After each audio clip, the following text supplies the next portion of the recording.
Μεγάλωσα στην περιοχή του Βύρωνα. Από μικρή ηλικία ήρθα σε επαφή με το hip-hop στα μέσα του 90, της δεκαετίας του 90, αρχικά με ελληνικό hip-hop και εκεί στα τέλη του 90 με ξένο. Τα πρώτα group που άκουσα ήταν οι Gangstar και η Tribe Called Quest και εκεί έγινε η αρχή, ήταν το σκάλωμα για να ασχοληθώ με τη μουσική.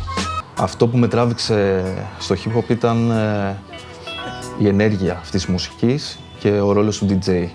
Ο DJ ήταν το μουσικό όργανο του κάθε συγκροτήματος για αυτή τη μουσική, από εκεί ξεκινάνε τα πάντα και ο τρόπος που γράφω έχει το υπόβαθρο του DJ. Λειτουργώ περισσότερο σαν DJ παρά σαν συνθέτης.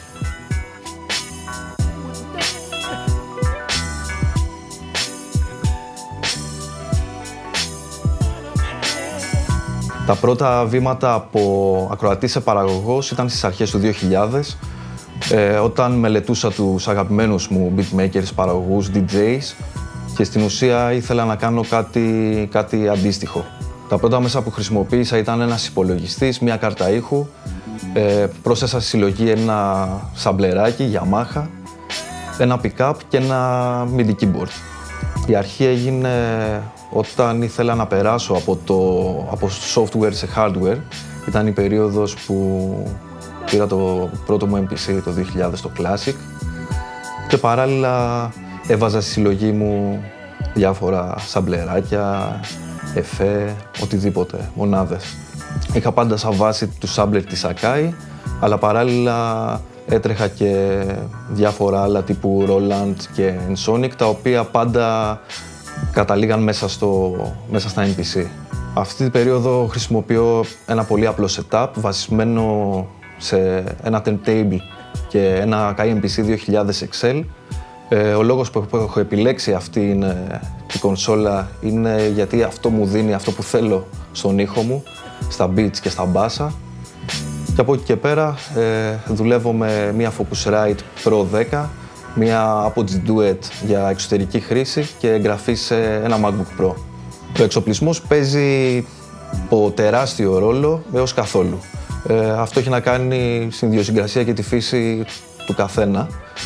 Για μένα παίζει σημαντικό ρόλο, δίνει περισσότερο χαρακτήρα στον ήχο, περισσότερη εκφραστικότητα.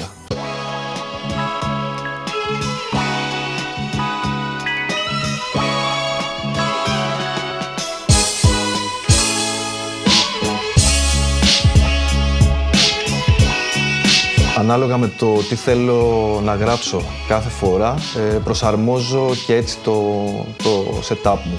Στο παρελθόν δούλευα περισσότερο με ψηφιακό ήχο. Κάποιες φορές όταν ένιωθα την ανάγκη ότι ήθελα να γράψω κάποιο project με περισσότερο αναλογικό ήχο, κάπως έτσι προσάρμοζα και τον εξοπλισμό μου αναδιαστήματα.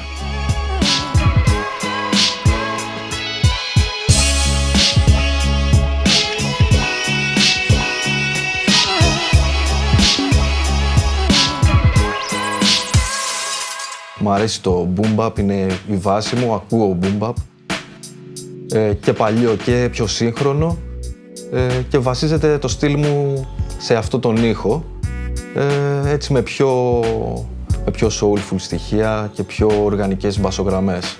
Από δείγματα χρησιμοποιώ διάφορα πράγματα, βασίζομαι κυρίως σε μαύρες μουσικές, λατρεύω τη jazz και τη soul, μεγάλωσα με soul, η funk, μ' αρέσει πολύ η rock. Σαμπλάρω κυρίως αγαπημένα κομμάτια και όχι κάτι που θα μου κάτσει καλά στο αυτί.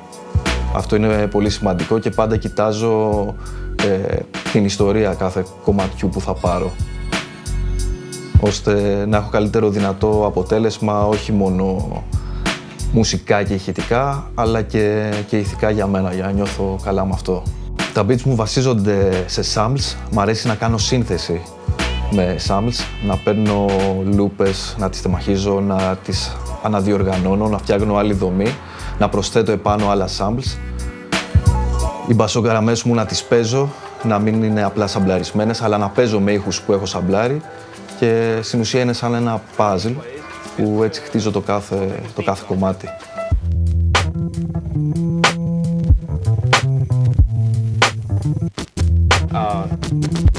Μετά από τόσα χρόνια μου αρέσει να γράφω με πιο απλό τρόπο. Μου αρέσει να σαμπλάρω βινίλιο, να έχω αναλογικές πηγές και από εκεί και πέρα να το επεξεργάζομαι ελαφρώς ψηφιακά. Έχω πάντα σαν βάση το αναλογικό ήχο. Στο hip hop ήμουνα πάντα χομπίστας, άσχετα αν κατά περιόδους έδινα beats, ξέρω εγώ, σε φίλους ή σε κάποια συγκροτήματα συνεργαζόμουν εντελώς τυπικά. Δεν ξέρω αν μπορείς να κάνεις καριέρα στην Ελλάδα μέσα από το beatmaking, και αν μπορείς να το κάνεις πρέπει να περάσεις από πολλές φάσεις, πρέπει οπωσδήποτε να προσεγγίσεις τη σκηνή του εξωτερικού. Είναι πολύ σημαντικό ώστε να μπορείς να βιοποριστείς από αυτό. Ποτέ δεν το είδα έτσι, δεν με ενδιέφερε, ήθελα να έχω άλλη δουλειά που να έχει σχέση με τη μουσική, χωρίς όμως αυτό να είναι το επίκεντρο. Και είναι και ένας λόγος να το κάνω καλύτερα χωρίς να έχω περιορισμούς.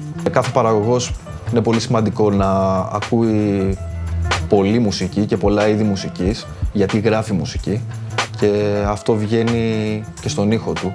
Πρέπει να έχει επιρροές, ό,τι του αρέσει, οτιδήποτε μπορεί να επηρεάσει και τη μουσική του και το χαρακτήρα του σαν άνθρωπο. Το οποίο ισχύει για όλους τους ανθρώπους, απλά ακόμα περισσότερο για τους ίδιους τους μουσικούς. Είναι πολύ σημαντικό.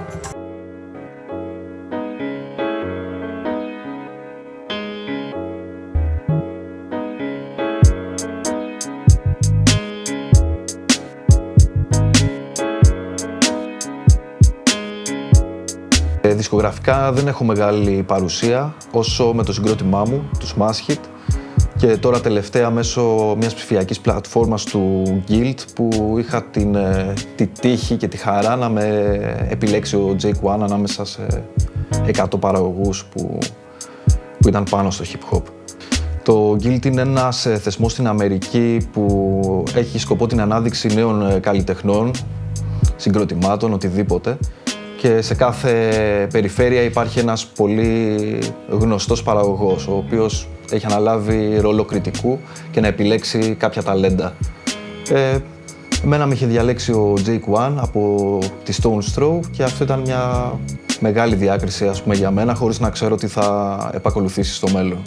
Πρόσφατα αποφάσισα να βγάλω μια σειρά από διάφορα drum breaks και συλλογές με ήχους, οπότε έφτιαξα την On Quantize, ένα label με σκοπό να δίνω μέσω ίντερνετ υλικό για παραγωγούς, το οποίο μέχρι στιγμής έχει πάει πολύ καλά και συνεχίζουμε.